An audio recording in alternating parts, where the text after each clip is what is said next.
Hey everybody, Mark Gabus here with Dyn365 Pros. Today we're going to look at how to save time, reduce redundant data entry, and kick off a sales process using a combination of Outlook and Dynamics 365. Okay, here we are inside of Outlook. I have received an email from Adam Green.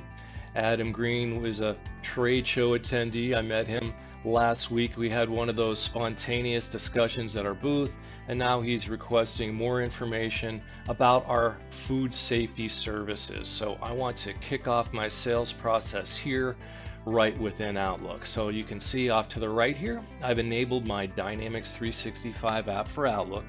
This is going to allow me to create the new lead record, sync this email, schedule follow-ups, and so on, again without having to leave Outlook.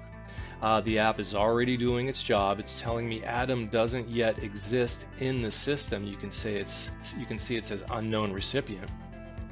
So I'm going to add him as a lead because he's not an existing contact or an account. It's pulled data from the email that's going to populate that lead record, so it's saving me time.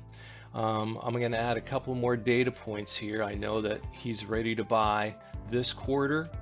He's a food safety lead, so that if I have a specific process for my food safety leads, I can kick that off in the system. I also want to capture his phone number.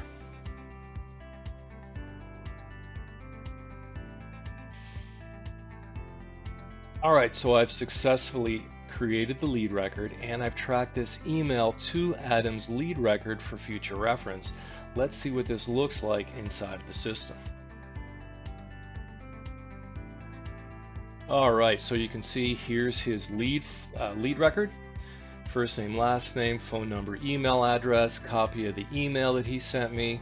It's all here, and now again we can start that food safety lead to opportunity process. So that's just a real simple example of how Outlook and Dynamics 365 can work together. For more quick tips and deep dive videos, subscribe to our YouTube channel. And until next time, thanks so much.